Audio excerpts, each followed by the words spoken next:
একটি রাতের সময় ছিল। পাঁচতারা হোটেল দ্য রয়্যাল অর্চার্ডের পেছনের গেটে আবর্জনায় ভর্তি গাড়িগুলো একের পর এক আসছিল যাচ্ছিল। ঠিক সেই কোণে একটি রোগা পাতলা কাঁপতে থাকা মেয়ে মাটিতে বসেছিল, সুহানি। দুদিন ধরে সে ঠিকমতো কিছু খায়নি। ক্ষুধা আর ব্যথায় তার অবস্থা খুবই খারাপ হয়ে গিয়েছিল। কিন্তু আজ তার সবচেয়ে বড় ক্ষত পেটে নয়, তার সম্মানে। কিছুক্ষণ আগে একজন লোক তাকে কোণে ঘিরে বলেছিল, চলো আমার সাথে, ২০০০ টাকা দেব, শুধু এক রাতের কাজ। বুঝতে পারছ তো? সুহানি কাঁপা গলায় বলেছিল, আমি ওরকম মেয়ে নই, আমি ক্ষুধার্ত, বেশরম নই। আর সেই লোকটা তাকে উত্ত্যক্ত করে চলে গিয়েছিল, পেছনে নোংরা দৃষ্টি রেখে।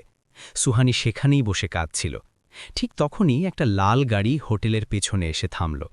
দরজা খুলে নামল ভিবেক রাঠোর, হোটেল মালিকের ছেলে, শহরের সবচেয়ে ধনী উত্তরাধিকারী। সে ফোনে কারো সাথে ঝগড়া করছিল। ড্যাড, আমি ব্যবসায়িক হোটেলের মতো চালাবো না, আমি আমার গ্রাহকদের কাছে কোনো মিলে ভাত খাওয়াতে পারবো না। প্লিজ, আপনি কথাটা বুঝছেন তো? ফোন কেটে সে বিরক্ত মনে এগিয়ে যাচ্ছিল। হঠাৎ তার চোখ পড়ল সুহানির ওপর। একটা সাধারণ গরিব মেয়ে, কিন্তু অসম্ভব সুন্দরী, আবর্জনার স্তূপের পাশে বসে কাঁদছে। বিবেক ধীরে ধীরে তার সামনে গিয়ে দাঁড়াল। সুহানি ভয় পেয়ে বলল, আমি ভিক্ষে চাইছি না, আমি চলে যাচ্ছি। বিবেক শান্ত গলায় বলল, কেউ তোমাকে কষ্ট দিয়েছে? সুহানি উত্তর দিল না, শুধু চোখ সরিয়ে নিল। বিবেক তার কাঁধে পড়া নীল দাগগুলো দেখে ফেলেছিল। তার মনে একটা হালকা ব্যথা উঠল। সে পকেট থেকে টাকা বের করতে গিয়েও থেমে গেল। সে ঝুঁকে বসল এবং জিজ্ঞাসা করল, খাবে? সুহানি চমকে উঠল। একই প্রশ্ন কিছুক্ষণ আগে তার আত্মাকে আঘাত করেছিল, কিন্তু এই কণ্ঠে লোভ ছিল না, ছিল চিন্তা। সে খুব আস্তে বলল, হ্যাঁ, কিন্তু আমি ভিক্ষে নিই না। বিবেক নাড়া দিল, তাহলে চাকরি করবে? সুহানির চোখ বড় হয়ে গেল। চাকরি? পাঁচতারা হোটেলে? আমার মতো মেয়ে? বিবেক গম্ভীর গলায় বলল, দি রয়্যাল অর্চার্ডে লোকের অভাব আছে, যদি চাও আজ থেকেই কাজ শুরু করতে পারো। সুহানির মনে হলো এটা মজা। সে তিক্ত স্বরে বলল, এত বড় হোটেলে? লোকে কি বলবে? বিবেক গম্ভীরভাবে বলল, সেই চিন্তা তুমি করো না। সুহানি চুপ করে গেল। বিবেক হাত বাড়িয়ে দিল। সুহানির মনে ডজনখানিক ভয় উঠল। কোথাও ফাঁদ তো নয়, আগের লোকটার মতো কথা তো নয়। কিন্তু বিবেকের চোখে সেরকম কিছু ছিল না। হঠাৎ সে বলে উঠল, আমার কিছুই আসে না। বিবেক হালকা হাসল। ঠিক আছে, শিখিয়ে দেওয়া হবে। কয়েক সেকেন্ড নীরবতার পর সুহানি সাহস করে তার হাত ধরল। ভেতরে ঢুকতেই ম্যানেজার বলে উঠল, স্যার, এই মেয়ে, এই হোটেলে, গ্রাহকরা কি ভাববে? বিবেকের গলা চড়ে গেল। গ্রাহকরা কিছু ভাববে না, আর এই মেয়ে এখন থেকে স্টাফ, বুঝলে? ম্যানেজার চুপ হয়ে গেল। বিবেক একজন মহিলা সুপারভাইজারকে ডেকে বলল, ওকে পরিষ্কার কাপড় দাও, খাবার দাও, আর কাল থেকে ওকে কাজ শেখাতে শুরু করো। সুহানির হাতে যখন গরম খাবারের প্লেট এলো, তার চোখ ভরে গেল। সে চুপচাপ বসে রইল, হাত কাঁপছিল। বিবেক কিছু দূরে দাঁড়িয়ে তাকে দেখছিল। প্রথমবার কোনো অচেনা মানুষকে সাহায্য করে তার এমন শান্তি এলো, যা সে বুঝতে পারছিল না। পরের সকালে হোটেলের কিচেন সব সময়ের মতোই শোরগোলময়, অর্ডার, টাইমিং, প্রেশার। কিন্তু সেই হট্টগোলের মাঝে সুহানি চুপচাপ দাঁড়িয়েছিল, যেন কোনো ঝড় থেকে বেরিয়ে এসেছে। সুপারভাইজার আরাধ্যা তাকে দেখে একটু খোঁচা দিয়ে বলল, এখানে কাজ সহজ নয়, তুমি কখনো রান্না করেছ? সুহানি শান্ত গলায় বলল, না, কিন্তু আমি শিখে নেব। তারা তাকে সবচেয়ে নিচু কাজ দিল, বাসন মাজা, আবর্জনার ব্যাগ বদলানো, মেঝে পরিষ্কার করা। কিন্তু সুহানি একবারও অভিযোগ করল না। তার হাত ছিলে গেল, আঙুল লাল হয়ে গেল, কবজি আড়ষ্ট হয়ে গেল, তবুও সে চুপচাপ কাজ করে গেল, কারণ বাইরের জীবন তার চেয়ে অনেক বেশি কঠিন ছিল। সন্ধ্যায় বিবেক কিচেনে এলো। সুহানিকে দেখল, ভিজা হাতে নোংরা বাসন মাজছে, কোমর বেঁকে আছে, তবুও চোখে এক অদ্ভুত জেদ। বিবেক জিজ্ঞাসা করল, ক্লান্ত হয়ে গেছ?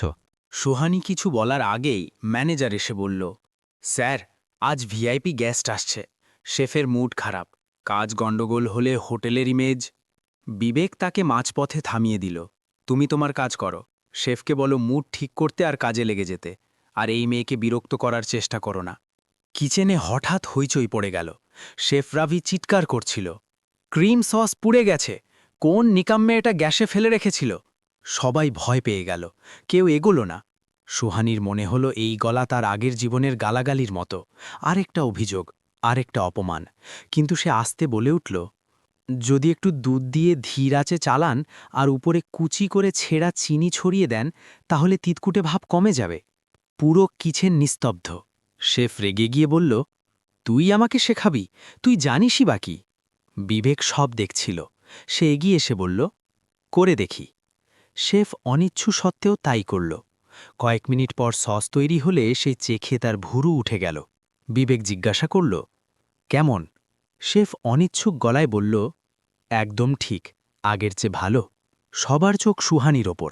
সে ঘাবড়ে গিয়ে বলল, আমার মা বলতেন খাবার নষ্ট করতে নেই, ঠিক করে নিতে হয়। বিবেক আস্তে বলল, তোমার মধ্যে প্রতিভা আছে সোহানি, খুব ভালো।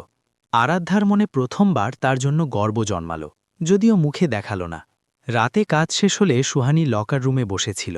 তার হাত ব্যথা করছিল, কিন্তু ঠোঁটে হালকা হাসি ফুটেছিল, হয়তো কয়েক মাস পর।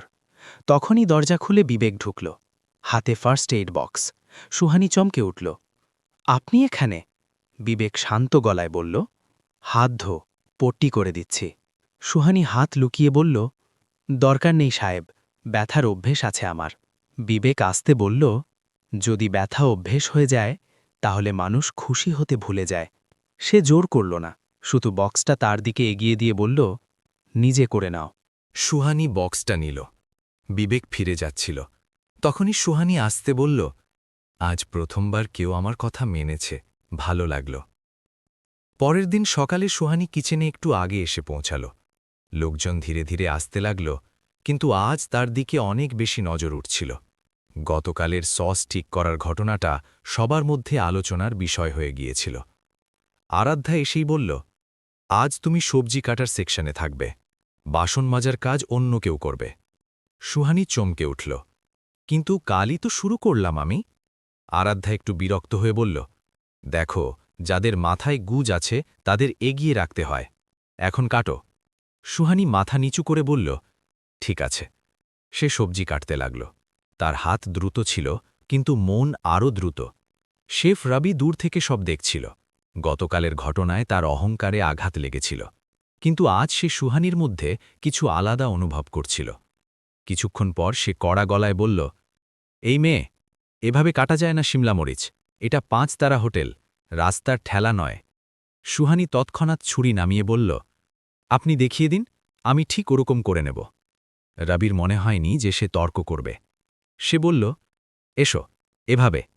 সুহানি মন দিয়ে দেখল, তারপর আবার কেটে দেখাল।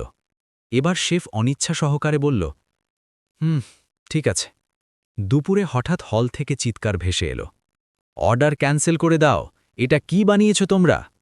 ভিআইপি গেস্ট কিচেনে ঢুকে পড়ল। সবাই ভয় পেয়ে গেল। রাবি এগিয়ে গেল, স্যার, কি সমস্যা হয়েছে? গেস্ট প্লেটটা টেবিলে ছুঁড়ে ফেলল। এই পাস্তা ওভারকুকড, এটা 5 তারা হোটেল না চ্যারিটি কিচেন? সন্ন্যাস ছড়িয়ে পড়ল। বিবেক ঠিক তখনই ঢুকলেন এবং বললেন, স্যার, আমি দেখছি, আপনাকে নতুন ডিশ দিচ্ছি, 2 মিনিট। গেস্ট রেগে বাইরে চলে গেল। রাবি টেনশনে পা ঠুকতে ঠুকতে বলল, এখন এই অবস্থায় 2 মিনিটে নতুন পাস্তা কিভাবে বানাবো? সুহানি এগিয়ে এলো, আমার কাছে একটা আইডিয়া আছে।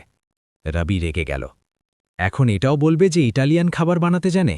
সুহানি দৃঢ় গলায় বলল, আমি না ইটালিয়ান জানি, না পাস্তা, কিন্তু নষ্ট হয়ে যাওয়া খাবার কিভাবে ঠিক করতে হয় সেটা জানি। বিবেক বললেন, বলো। সুহানি পাস্তাটা তুলে দেখল এবং বলল, এটাকে প্যানে দিন, তারপর একটু বাটার আর লেহসুন। ওভারকুকড পাস্তা বাটার ধরে নেয় আর সফট টেক্সচার লুকিয়ে যায়। ওপরে ফ্রেশ হার্বস আর চিলি ফ্লেক্স ছড়িয়ে ক্রাঞ্চ দিয়ে দিন, স্বাদ ব্যালেন্স হয়ে যাবে। রুবি চুপ হয়ে গেল। বিবেক সময় নষ্ট না করে বললেন, করো। 2 মিনিট পর প্লেট সাজিয়ে তৈরি। বিবেক নিজে গিয়ে গেস্টকে দিলেন। 1 মিনিট পর গেস্ট ফিরে এলো। এবার মুখ শান্ত। এখন ঠিক আছে, গুড। হলে সন্ন্যাস। কিচেনে সবার চোখ সুহানির ওপর। রুবি আস্তে বলল, এই মেয়ে জুগার জানে। সুহানি খুব আস্তে বলল, গরিবিতে তো এটাই শেখা যায়, যা আছে তা দিয়েই কিভাবে ভালো বানানো যায়। বিবেকের চোখে গর্ব ঝিলিক দিল। সন্ধ্যায় যখন সবাই যাচ্ছিল, আরাধ্যা সুহানিকে বলল, তুমি খুব তাড়াতাড়ি শিখছ, কিন্তু কেউ যদি বিরক্ত করে আমাকে বলবে। সুহানি হাসল না, কিন্তু বলল, ধন্যবাদ ম্যাম। বাইরে বেরোতেই বিবেক রিসেপশনে দাঁড়িয়েছিলেন। তিনি ডাকলেন, সুহানি। সে থেমে গেল। বিবেক তার সামনে এসে দাঁড়ালেন। আজ আবার তুমি হোটেলকে বাঁচিয়েছ। সুহানি আশ্চর্য হয়ে বলল, আমি তো শুধু যা মনে পড়ল বলে দিয়েছি। বিবেক গম্ভীর গলায় বললেন, এটাই তো ফরাক, বাকিরা বই থেকে শেখে, তুমি জীবন থেকে শেখো।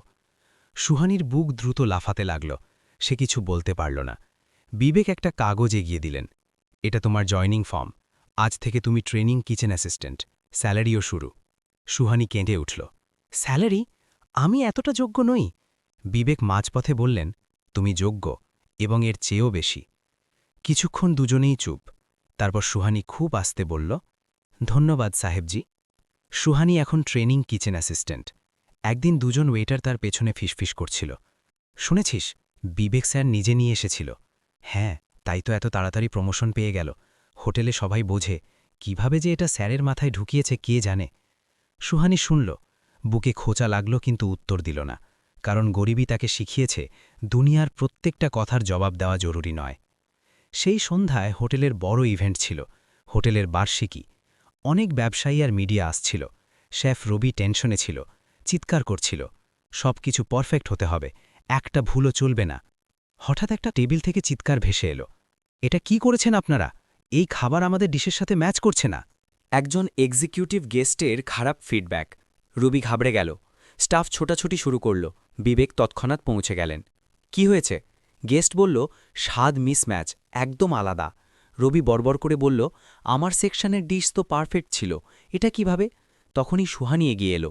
আমি প্লেটটা দেখতে পারি? সবাই চুপ। বিবেক তার দিকে তাকালেন। সুহানি ডিশ দেখল, চেখে বলল, এতে যে বেশ মশলা আছে সেটা আমাদেরটা নয়, কেউ ভুল করে স্টকরুমের পুরনো মশলা তুলে নিয়েছে। রবি ভয় পেয়ে গেল। তুমি কি করে বুঝলে? সুহানি বলল, যে মশলা আমি বানিয়েছিলাম তাতে হালকা সুবাস ছিল, এতে নেই, এটা কাঁচা। বিবেক তৎক্ষণাৎ বললেন, নতুন বেস বানাও, এক্ষুনি। রবি বলল, কিন্তু এত তাড়াতাড়ি? সুহানি আসতে বলল, আমি বানিয়ে দিচ্ছি। রবি, ম্যানেজার সবাই চমকে উঠল। বিবেক তৎক্ষণাৎ বললেন, ইয়েস, গো অ্যাহেড। সুহানি কিচেনের মাঝখানে দাঁড়ালো, তার হাত দ্রুত চলতে লাগল। মশলা, তেল, জড়িবুটি, প্রতিটা মুভমেন্ট যেন কাউকে মনে করে বানাচ্ছে, হয়তো তার মাকে। রবি তাকে দেখতে লাগল। 2 মিনিট পর সে বেস চেখে পুরোপুরি থেমে গেল। এটা তো একদম হোটেলের সিগনেচারের মতো। বিবেকের মুখে গর্ব আর স্বস্তি দুটোই ছিল। নতুন খাবার তৈরি হলো। গেস্ট চেখে মুচকি হেসে বলল, এখন ঠিক আছে, ভেরি গুড। স্বস্তির হাওয়া পুরো কিচেনে বয়ে গেল। বিবেক সুহানিকে বললেন, আজ আবার তুমি সব বাঁচিয়েছ? সুহানি খুব আস্তে বলল, আমি শুধু চাই কেউ আমার কাজ দেখুক, আমার অতীত নয়। বিবেক তার দিকে ঝুঁকে বললেন, তোমার অতীত শুধু তোমার, কিন্তু তোমার ভবিষ্যৎ? সুহানি জিজ্ঞাসা করল, কি? বিবেক নরম গলায় বললেন, সেটা এখন বদলে যাবে। সেই রাতে দুজনের চোখে কিছু একটা নতুন জন্ম নিয়েছিল, কিন্তু দুজনের কেউই স্বীকার করার সাহস করছিল না। ইভেন্টের পরের দিন হোটেলে সব কিছু স্বাভাবিক, কিন্তু সুহানির চারপাশে একটা অদ্ভুত ফিসফিসানি, সম্মান আর সন্দেহের মিশ্ররূপ। আরাধ্যা তার কাছে এসে হালকা হাসি দিয়ে বলল, কাল ভালো কাজ করেছ। সুহানি বলল, আমি শুধু আমার ভূমিকা পালন করেছি। আরাধ্যা তাকে ভালো করে দেখল, তোমার মধ্যে কিছু আলাদা আছে গার্ল। সুহানি উত্তর দিতে যাচ্ছিল, তখনই ম্যানেজার ডাকল, তোমাকে বিবেক স্যারের কেবিনে ডেকেছে। সে ধীরে ধীরে কেবিনে পৌঁছাল। দরজা আধখোলা। ভিতরে বিবেক ফোনে কারো উপর রাগ করছিলেন। আমি বলেছিলাম ওর থেকে দূরে থাকতে, ওকে বিরক্ত করার সাহস কি করে হলো? সুহানি থমকে গেল। এটা কি তার সম্পর্কে? বিবেক তাকে দেখেই নিজেকে সামলে নিলেন এবং ফোন কেটে দিলেন। ভেতরে এসো। সুহানি চুপচাপ বসল। বিবেক কয়েক সেকেন্ড তাকে দেখলেন, তারপর সোজা বিষয়ে এলেন। স্টাফের মধ্যে কিছু লোক তোমার সম্পর্কে ভুল কথা ছড়াচ্ছে। আমি চাই তুমি জানো, এতে তোমার কোনো দোষ নেই। সুহানি আস্তে বলল, আমি এরকম কথা শোনার অভ্যস্ত, কিন্তু আমি নই। বিবেকের স্বর একটু কঠিন হল, আমি চাই না কেউ তোমাকে আঘাত করুক। সুহানি এই সুরে অস্বস্তি বোধ করল। আপনি এটা কেন অনুভব করছেন? বিবেক চোখ সরালেন। কিছুক্ষণ পর বললেন, কারণ তুমি এই জায়গার মতো মনে হয় না, তুমি অন্য জীবনের যোগ্য। সুহানি প্রথমবার তার ওপর স্বর তুলল, যোগ্যতা? আমার জীবনে কোন যোগ্যতা পেয়েছি? বিবেক চুপ হয়ে গেলেন। সুহানির গলা কাঁপছিল, কিন্তু দৃঢ়তা ছিল। আমি এখানে চাকরি করতে এসেছি, কারো দয়ায় বাঁচতে নয়। বিবেক আস্তে বললেন, তুমি ভুল বুঝছ। তাহলে ঠিক করে বোঝাও। এই দুটো বাক্যের মাঝে হাওয়া ভারী হয়ে গেল। বিবেক গভীর শ্বাস নিয়ে বললেন, তোমার ক্ষমতা আমি দেখতে পাই, এটাই যথেষ্ট। সুহানি মাথা নিচু করল। দুজনের মাঝে অব্যক্ত টেনশন ভাসছিল। সেই অজানা অনুভূতির ভয়ে বিবেক বিষয় বদলে দিলেন, শেফ রবি তোমার সাথে কথা বলতে হবে, যাও। সুহানি উঠল, কিন্তু বাইরে বেরোতে তার পা ধীর ছিল, যেন কিছু একটা পিছনে টানছে। কিচেনে শেফ রবি আশ্চর্যজনকভাবে শান্ত ছিল। সে সুহানিকে চেয়ারে বসতে বলল, কাল যা করেছ, তারপর তোমাকে আটকে রাখার কোনো কারণ আমার কাছে নেই। সুহানি বুঝতে পারল না, কিস থেকে আটকানোর? রবি একটা ফাইল তার দিকে এগিয়ে দিল। ট্রেনিং ছেড়ে সরাসরি জুনিয়র কুকের পজিশন, এটা তোমার প্রমোশন। সুহানি হতভম্ব, কথা গলায় আটকে গেল। রবি হেসে বলল, ভয় পেও না, তুমি যোগ্য। সুহানি ফাইলটা হাতে নিয়ে জিজ্ঞাসা করল, বিবেক স্যার জানেন? রবি বলল, চিন্তা তারই ছিল, কিন্তু সিদ্ধান্ত আমার। সুহানি ফাইল নিয়ে বাইরে বেরোল। মন ভারীও ছিল, হালকাও। রাতে সে একা লকার রুমে বসে ফাইল দেখছিল। সেই পাতাগুলোর মাঝে যেন তার অতীত চাপা পড়েছিল। পরের সকালে কিচেনের পরিবেশ আলাদা। সবাই জানত সুহানি এখন জুনিয়র কুক, সেই মেয়ে যে কয়েকদিন আগে কচরার ডিপোতে খাবারের জন্য কাতর ছিল। কেউ চুপ, কেউ প্রশংসা করছে, কেউ ঈর্ষায় জ্বলছে, কিন্তু সুহানি শান্ত ছিল, যেন সে নিজেও এই পরিবর্তনে এখনও বিশ্বাস করতে পারছে না। আরাধ্যা তার কাছে এসে হালকা হাসি দিয়ে বলল, কখনো ভেবেছিলাম তোমাকে দেখে আমার গর্ব হবে? সুহানি হাসল, কখনো ভাবিনি আমি হাসতে পারব। দুজনের মাঝে প্রথমবার চোখ সত্যিকারের বন্ধুত্বের শুরু হলো। দুপুর পর্যন্ত কাজ স্বাভাবিক ছিল, কিন্তু বিবেক সারা সকাল কিচেনের আশপাশেই ঘুরছিলেন। চোখ সুহানির ওপর থমকে যাচ্ছিল, তারপর নিজেকে সামলে নিচ্ছিলেন। সন্ধেয় সুহানি একটা নতুন ডিশ বানালো, সিগনেচার টুইস্ট দিয়ে। শেফ রবি চেখে বলল, এটা শুধু ভালো নয়, এটা মনে থাকার মতো। সুহানি ফাইলটা বুকে জড়িয়ে ধরল। প্রথমবার তার মনে হলো সে কোথাও পৌঁছাচ্ছে। কিন্তু ঠিক তখনই একটা অবাঞ্ছিত অতিথি হোটেলে ঢুকল। একজন মানুষ, নোংরা ছেঁড়া কাপড়, মদের গন্ধ, চোখ লাল, চলা টলতে টলতে। সে সোজা কিচেনের দিকে এগিয়ে এলো। সুহানি তাকে দেখামাত্র পায়ের তলা থেকে মাটি সরে গেল। সে তার সৎ কাকা, সেই লোক যে তার মাকে বছরের পর বছর ভয় দেখিয়েছে, যে তাকে বাড়ি থেকে বের করে দিয়েছিল, যার থেকে পালিয়ে সে শহরে এসেছিল। সে চিৎকার করে বলল, এই, এখানে লুকিয়ে বসে আছিস তুই? কিচেনে সব থেমে গেল। বিবেক দূর থেকে দৌড়ে এলেন। কে তুমি? কাকা হেসে বলল, আমি এর রক্তের সম্পর্ক, আর এই মেয়ে আমার টাকার দেনাদার। সুহানি কেঁপে উঠল, কথা বেরোল না। বিবেক তার সামনে দাঁড়ালেন। এখান থেকে বেরিয়ে যাও, এক্ষুনি। কাকা গর্জন করে উঠল, তুই কে রে মাঝখানে কথা বলার? বিবেকের গলা আরও কঠিন হল, আমি এই হোটেলের মালিক। সুহানির বুক থেমে গেল, কিন্তু কাকা চিৎকার করল, এটা আমার জিনিস। ঠিক তখনই সুহানি চিৎকার করে উঠল, তার গলা প্রথমবার এত জোরে, আমি কারোর জিনিস নই। পুরো কিচেনে সন্ন্যাস। সুহানির হাত কাঁপছিল, কিন্তু গলা মজবুত। আমি আপনার দেনাদার নই, আপনার বন্দী নই, আমি কোথাও যাচ্ছি না। কাকা তার দিকে এগোল, কিন্তু বিবেক পথ আটকে দাঁড়ালেন। আর এক পা এগোলে পুলিশ ডাকব। বিবেকের চোখে রাগও ছিল, সুহানির জন্য ভয়ও। ঠিক তখন সিকিউরিটি এসে লোকটাকে বাইরে নিয়ে গেল। যেতে যেতে কাকা চিৎকার করল, তুই আবার ফিরে আসবি, তোর সত্যি সবার সামনে আসবে। বিবেক গর্জন করে বললেন, আর একটা কথা বললে এখান থেকেই জেলে যাবি। দরজা বন্ধ হল, বাইরে নীরবতা। সুহানি সেখানেই দাঁড়িয়ে রইল, শ্বাস দ্রুত, চোখ ভেজা। বিবেক তার কাছে এলেন, খুব আস্তে ও নরম গলায় জিজ্ঞাসা করলেন, তুমি ঠিক আছো? সুহানি মাথা নাড়ল, মিথ্যে বলে। চোখের জল গাল বেয়ে পড়ল। বিবেক তার জল মোছার চেষ্টা করলেন না, শুধু তার সামনে দাঁড়িয়ে রইলেন, যেন বলতে চাইছেন, তুমি একা নও। সুহানি ফিসফিস করে বলল, আমি এখান থেকে আবার চলে যেতে ভয় পাই। বিবেক তার চোখে চোখ রেখে বললেন, তাহলে যেও না, এই জায়গাটা এখন তোমার, আর আমিও। সুহানি থমকে লাল, আপনি? বিবেক প্রথমবার দ্বিধা ছাড়া বললেন, হ্যাঁ, আমি তোমার পাশে দাঁড়াব, তুমি আমাকে যেখানেই রাখো না কেন। কয়েক সেকেন্ড দুজনেই চুপ। তারপর সুহানি খুব আস্তে বলল, আমার ভরসা করতে আসে না। বিবেক হালকা হাসলেন, আমি অপেক্ষা করব, যত সময়ই লাগুক। সুহানি প্রথমবার নিজের কাছে স্বীকার করল, সে এই মানুষটার থেকে দূরে থাকতে পারবে না। আর সারা জীবনে প্রথমবার তার কাছে নিরাপত্তা, সম্মান আর আপনত্ব একসাথে পাওয়া গেল।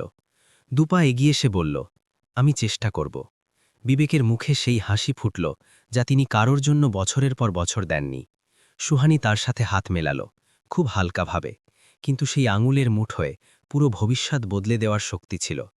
সেই মুহূর্তে কিচেনে শুধু দুজন মানুষ ছিল, একজন গরিব মেয়ে যে নিজেকে আবার গড়ে তুলেছে, আর একজন ধনী ছেলে যে প্রথমবার কাউকে মন থেকে গুরুত্ব দিয়েছে।